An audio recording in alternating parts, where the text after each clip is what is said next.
हाय सर्वांना, शुभ संध्याकाळ. तर खूप दिवसातून पाऊस आलता. तर अगं आठवड्यात न होईना का पण आलताच ना. नाही काल कुठं झिमझिम झिपला झिरापलं ती पण रात्री चालती निम्यावरची. स्वयंपाकाची तयारी चाललेली मस्तपैकी कारलं करायचे. एक जणांनी मागल्या आठवड्यात मला कमेंट केली की रेश्माताई तुम्ही जसं कारलं केलं होतं का नाही तसंच आम्ही पण करून बघितलं होतं. कसलं जातं मग भारी लागलं म्हणली म्हणले ना. कमेंट आलती मला.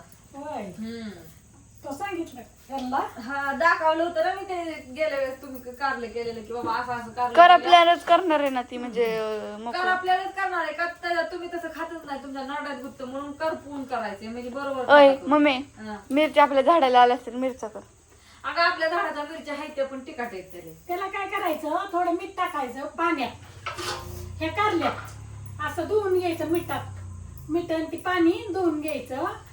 नका तुम्हाला सांगते नुसतं आता ह्याच्यात टाकायचं शिजायला. चांगलं शिजून द्यायचं आणि नंतर खाली घ्यायचं. धुवायचं नाही परत ना. आणि मग मिरची लसूण सगळं फोडणीला टाकायचं. आज असा गावरान देते कारलं बेसन बेसन मग बाजरीची भाकरी असं मेनू आहे आज आमच्यात. अरे मला काहीतरी खाऊ वाटत होतं. आता काय खाती सकाळी चपाती ए केलेल्या. शेट यार, काल मंगळवारचा बाजार होता जायला पाहिजे होतं. आता काल तिकडे उजळत गेलो सोकरूबाला हे देगाणा मग घालायला. सोमवारी जायला पाहिजे होतं गावात. भाजी आणली असती उपटून तर कना भाजी केली असती उरशी. आता मी म्हणलं तर म्हणलं आता कधी पण आधार पडलाय ना आता कधी भाजी आणती दिसायची नाही. आता दिसायची नाही नेमका तिथला बल पण गेलाय. त्याच्यामुळे भीती वाटते. अरे असू द्या बेसन करा. बेसन पण नको आहे का ह्यांना बेसन पण पाहिजेच की खायला कवा तरी. हा बेसन आम्हाला गेली इथून तवर आमची तिला इथून काय कारल्याचं बिग ठेवलं होतं. कारल्याचं बी ती वाळवाय ठुल्यात लावाय कारले आपल्याला इथे लावाय तेवढी 2-4 लावली तरी 2-4 येत होती. काय उगवत्यात काय उगवत नाही तर मग कारलंच नाही आपल्यात मग तेवढं 2-3 वेळा लावलं म्हणजे ओय आपल्याला तेवढं घरचं- मला गोसावळ्याच्या भाऊजी खाऊ वाटलं तर.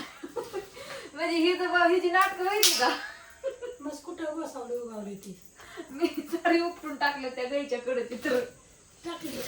काय अगं मला का नाही शाळेतच ध्यान झालं होतं. म्हणजे 3-4 दिवस झालं कशानं तरी काय उलटानं द्या. आम्ही भाज्यांची नावं सांगत होतो. तुम्हाला आता कडेवर अगं मम्मी सरांनी का कोणीतरी काहीतरी विचारलेलं मग तसंच का नाही आम्ही सांगत होतो. आणि त्यात मॅडमने विषय काढलेला असा पावसात का नाही भजीन बिजीन खवडतं मग. अगं भजी कालपर्यंत लोळत होत ती भजी कुरडई पापड मी तसं कुरड्याला नाही शिटी टाकलं. तसं नाही तरी काय मॅडम म्हणजे पाऊस पडत होता आम्हाला खेळायचं होतं. मॅडम म्हणलं खेळायचं सोडा. मॅडम म्हणल्या मॅडम विषय बदलला म्हणजे खेळायला जावं लागायचं नाही ना. मॅडम म्हणले का नाही असं पावसात भजी बिजी खाऊ वाटतात ना टिपाडातलं लाकूडाने बारकं. बरं. म्हणून मग विषय निघला की मला गोसाळ्याच्या भजीले खाऊ वाटलं. हा खायच्यात गोसावाची भजी पण खायची ती सगळं करायचं. ज्ञानेश्वरी तू फक्त खात राहा होय. खायचं कमी करू नको.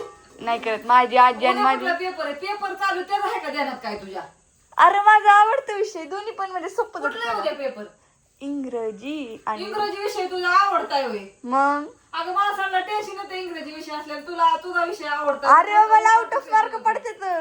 हा आउट ऑफ मार्क पडतात मला. बर आता उद्याच्या पेपरात किती मी फोन लावते की मॅडमला विचारते लावचल अख्खं पेपर सोपं गेलेत मला सगळं. गणित आणि सायन्सला सुद्धा टेन्शन घेत होते ती पण पेपर सोपं गेलेत. बर बघते की चाचणी ना 20 मार्काची किती 20 30 20 तरी 2 मार्काचा सोडूनच आले अगं वेळच पुरला नाही. बर असं दे. आता ज्ञानूला आमच्या चाचणीत किती मार्क पडतात बघूया आपण. मी तुम्हाला सांगते सगळं. तर हा सगळ्यांना शुभरात्री गुड नाईट. आणि हो छोटा भूगोलचं काय नाही मी भूगोलचं मला 20 पैकी 20 म्हणजे चुलीच्या नादात आहे. हा ते आमच्या चुलीच्या नादात आहे त्याच्यामुळे त्याच्यामुळे ती काय करते इस्ती सारखी. त्यामुळे आणि बाया मला शिवाय देतात मग त्या सासूचं यारवाला डोळं घालवतून तुझं ठेव डोळं शाबूत सासूचं डोळं घालव. नाही काय गरज नाही डोळा जायची. दूरच लागत नाही कसलाच. तुम्हाला दिसतो दूर नाही दिसत. लागत नाही अहो मला. पण मला मासं कमेंट करत ना सासूचं डोळं घालावती अगं, बरोबर आहे. स्वयंपाक करायला लावती. तुम्हाला मम्मी माहितीये का आपण का नाही चुलीत का नाही असं फुकारी नेहमी फुंकतो ना मग आपलं फुफ्फुस असं फुंकून अगं फुकायला एवढं लागतच नाही अगं चुलीला जाळ लागले हो, नाही. आता बाहेरचं वाळ्या सांगते कापून ग. काढलं की धडा धडा धडा धडा नाही चुलीला काय जाळ लागते. अडचण ती कसं पेट असतो त्रास देते फक्त. प्लीज आता तर पेटाय घातली नाही तिथं आता लाकूड असू दे बाय बाय बाय सगळ्यांना गुड नाईट शुभरात्री.